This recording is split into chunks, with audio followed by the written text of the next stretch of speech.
Doutor Antônio, em poucas palavras, o que é uma intervenção cívico-militar?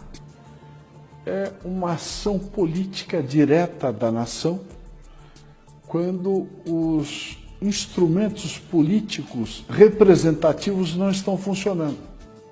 Então a nação precisa intervir para salvar a coisa pública. E por que o Brasil necessita de uma intervenção atualmente? Porque nós estamos vivenciando um vácuo político institucional. O que é vácuo político institucional? É a relativização do poder do Estado. Ou seja, nós temos ambientes sociais em que o poder do Estado não se opera. Por exemplo, as favelas, as periferias, os acampamentos do sem terra, por exemplo. E as cadeias? A cadeia é um absurdo, porque cadeia tem que ter disciplina máxima. E você tem uma cadeia entregue a si mesma. O crime é que manda na cadeia. Isso tudo é relativização do poder do Estado. E o Estado foi criado para proteger as pessoas e não para proteger o crime, como vem acontecendo. E como é que seria essa intervenção no Brasil? Veja, a Constituição Federal, sabiamente, sabedoria dos seus redatores, não dos políticos que debateram a Constituinte, sabiamente ela estabeleceu no artigo 1º e no artigo 142 que a sociedade pode ter uma ação política direta através dos seus instrumentos de força, que são os seus exércitos. Qualquer nação tem o exército como instrumento de garantia. E é assim que se opera. A nação, junto com os seus mandatários militares, intervém no processo político, afasta o crime do poder do Estado, faz uma adequação de mecanismos institucionais e convoca eleições gerais. E quais seriam as consequências de uma intervenção cívico-militar? O Brasil, em primeiro lugar, ganharia estabilidade política e econômica, em segundo lugar. O que o mundo precisa, um Brasil forte para comprar e vender mais. E abastecer os mercados com seus produtos agrícolas e minerais. Sim. Essa é a consequência. Então o Brasil sairia da 7ª ou 8ª potência e em 2 anos iria para 3º lugar. Nós ultrapassaríamos o Japão com certeza. Sim. Em 2 anos apenas. Beleza. E qual a diferença de uma intervenção cívico-militar comparado com o tal chamado golpe militar de 64? Veja, em 64 o ambiente era diferente. O Brasil era uma província poeirenta que vivia a Guerra Fria, que era instrumento do poder real, que é uma guerra que realmente não ocorreu, que as potências sempre se entenderam. Agora, os países periféricos viviam uma guerra sangrenta que não traduzia a realidade. O Brasil temia que a ideologia tomasse conta da sua vida, afastando as suas crenças e o convívio social adequado. E uma intervenção? Houve a intervenção, e naquele tempo, eu digo naquele tempo que faz tempo mesmo, 64, houve uma intervenção cívico-constitucional também. Só que o povo só participou da intervenção propriamente dita. Em seguida se afastou da coisa pública. E a proposta atual é que o povo continue, mas como? Como um fiscal do exercício do poder. São esses mecanismos de fiscalização que nós temos que apropriar o mecanismo do Estado. E quanto tempo duraria uma intervenção até que se estabelecessem novas votações e eleições? Em primeiro lugar, a intervenção propriamente dita, o país tem que funcionar rapidamente, com uma nova feição. Você tem que alterar a Constituição, dotando-a de mecanismos que possibilitem que a sociedade fiscalize o exercício do poder. Por exemplo, corregedorias compostas por cidadãos, ampliar a competência do Tribunal do Júri para que os políticos sejam julgados pela sociedade. Então, feito isso, você tem que adequar o mundo partidário para afastar o crime desse mundo também. Quando você saneia a coisa pública, você tem que aprimorar os mecanismos de escolha, ou seja, o processo eleitoral propriamente dito, que é um mecanismo de escolha. Você tem que garantir, em primeiro lugar, o quê? A liberdade de escolha do cidadão. Feito isso, você pode convocar as eleições, a partir das eleições municipais, depois das estaduais e, por fim, a eleição presidencial. E quais são os aspectos benéficos a longo prazo? A longo prazo, o Brasil assume o seu papel de potência internacional. Porque existem potências naturais. Quais são as potências naturais? Estados Unidos, Índia, China, Rússia e Brasil. Por que eles são potências naturais? Porque eles têm recursos minerais, território e população. Só o Brasil que não exerce a sua condição de potência, porque a Índia é uma potência regional, tem até bomba atômica, não é verdade? Agora, o Brasil, a China também exerce, apesar de ultra populosa, ela exerce o seu poder também. O Brasil não, a única potência natural é o Brasil e não exerce o seu poder. Então, vamos abordar um aspecto internacional. A gente, nas reuniões, se fala muito sobre o controlador. Para nós, que já lidamos com esse assunto, já está mais claro, mas para que as nossas plateias, os nossos ouvintes entendessem melhor, o que é o controlador? Bom, veja, todo mundo tem a impressão que o que nos cerca, o mundo existente, é de geração espontânea. Não é. Tudo o que existe foi construído por alguém antes de nós. Então, sempre existiu uma ordem mundial que estabelecia o funcionamento dos países, do mundo, as relações comerciais, não é? A segurança das pessoas.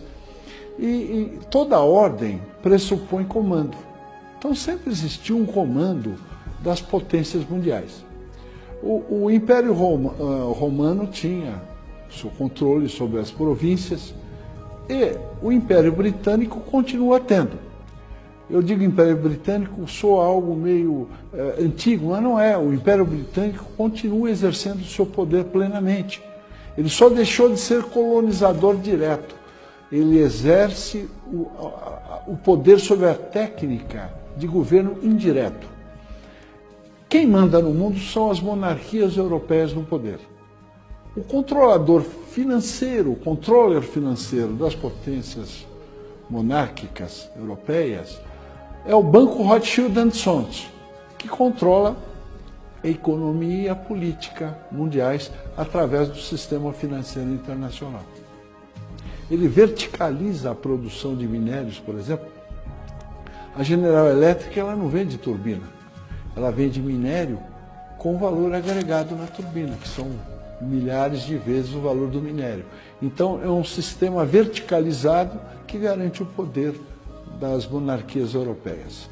E isso tem um efeito deletério no Brasil?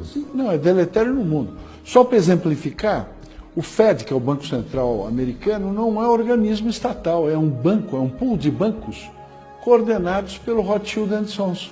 Quer dizer, até o meio circulante do dólar é controlado pelo Banco Rothschild.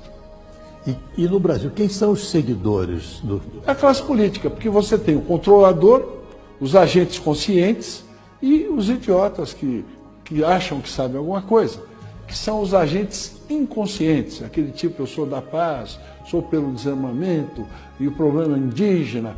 Então, a classe política são os agentes conscientes do controlador. Eles são os gerentes das determinações internacionais que submetem o Brasil à escravidão. Certo. Todos os políticos. Todos. Todos. Na sua opinião, quando o presidente Trump assumir, e caso haja uma intervenção cívico-militar aqui, qual que você acha que seria a posição dele em relação a isso? Veja, o mundo precisa de um Brasil estável política e economicamente. Por quê? Porque se você aumentar a renda através de uma estabilidade política e econômica, você aumenta o comércio internacional 5 vezes. Isso vai garantir estabilidade política e econômica na Europa, nos Estados Unidos e garantir a segurança alimentar da Ásia. Então, só o Brasil é que pode fazer isso, porque um Brasil estável, ele puxa para o mercado de consumo 400 milhões de latino-americanos, que é um mercado considerável, que tem a vantagem de não pressionar as fontes produtivas de alimentos, que aqui nós produzimos alimentos, e commodities minerais, porque nós produzimos as commodities. Então não vai haver uma pressão sobre o preço das commodities.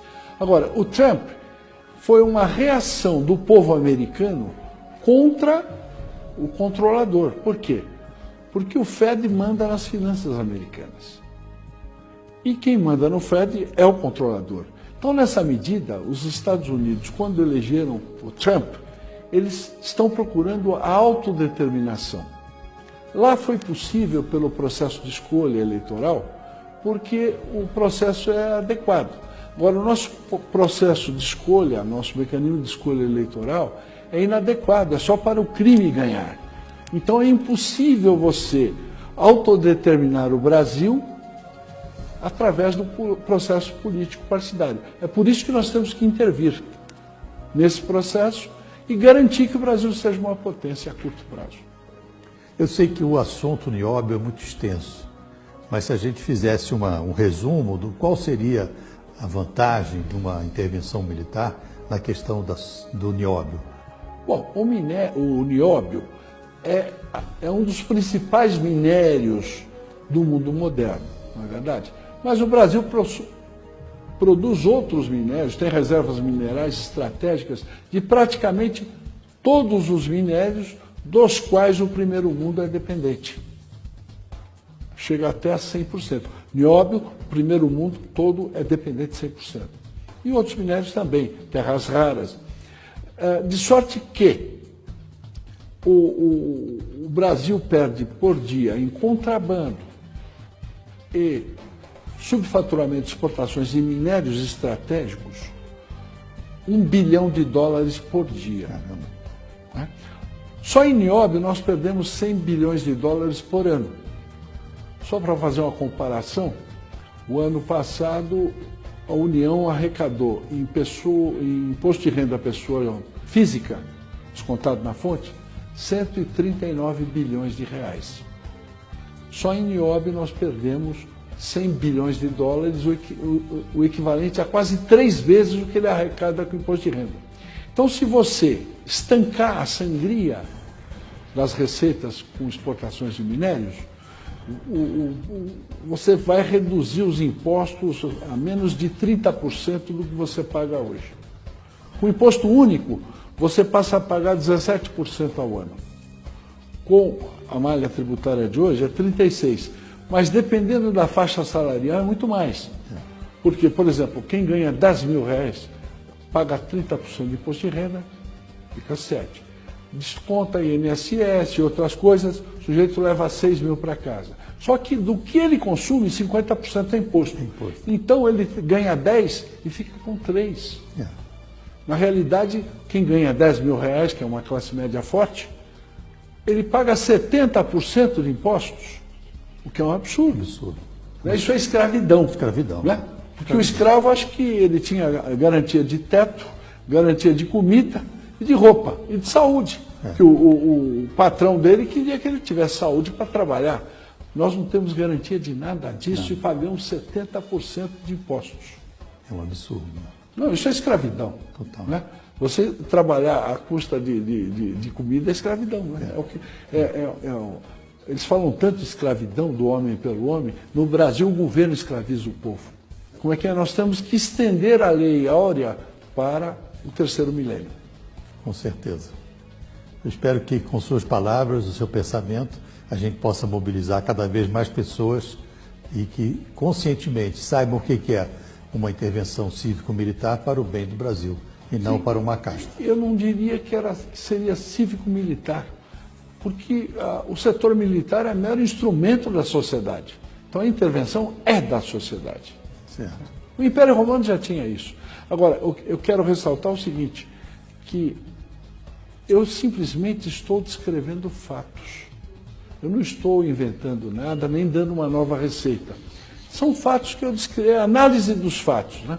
Eu procuro esclarecer para colaborar com a população e com o Brasil, né? É uma ação cívica. Tá bom. Agradeço muito. Obrigado eu pela atenção. Um abraço. Um abraço.